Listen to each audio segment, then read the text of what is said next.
Nafanya na idara ya health ama pale hospitali Kangundo. Tumepigiwa simu tukaambiwa kuna accident ambayo imefanyika, so tukaitwa tukaende ku rescue, na wakati tumefika tumepata watu wameanguka pale ambao walikuwa wamehaga. Motorbike, lori ambao imehusika kwa ajali tumezipata pale. So maskari wale tumekuja nao, wamekuja kaangalia scene, na sasa ndio tunashughulika vile tutachukua hizo mili tuzipeleke kwa nyumba ya kuhifadhia maiti Kangundo Hospital.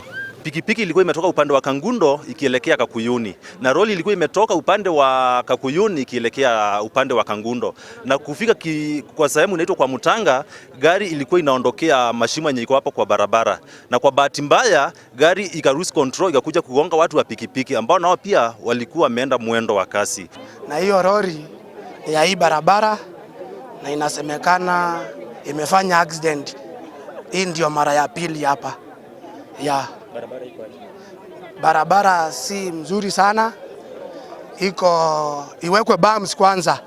Mimi nauliza county government waangalie hiyo barabara yenyewe ni nyembamba, na tunaomba iwekwe bumps kwa wingi, iko na bumps chache sana. Ningependa kuomba madereva wenzangu wa bodaboda ya kwamba tukitumia sana barabara zetu tusibishane na magari, tusikuwe na overspeeding, na at least tukiona hii barabara kutoka Kangundo mpaka Kadhiani ni slippery sana, na tunajua ya kwamba kuna lori zinatumia barabara zinabeba changarawe, na hizo maroli tusibishane nazo, maana yake zingine tunajua zinaweza kuwa na brake failures na zingine zinaendeshwa na matani boys. So ningeenda kuwaomba tusiwe na ile overspeeding, na tuwe waangalifu sana.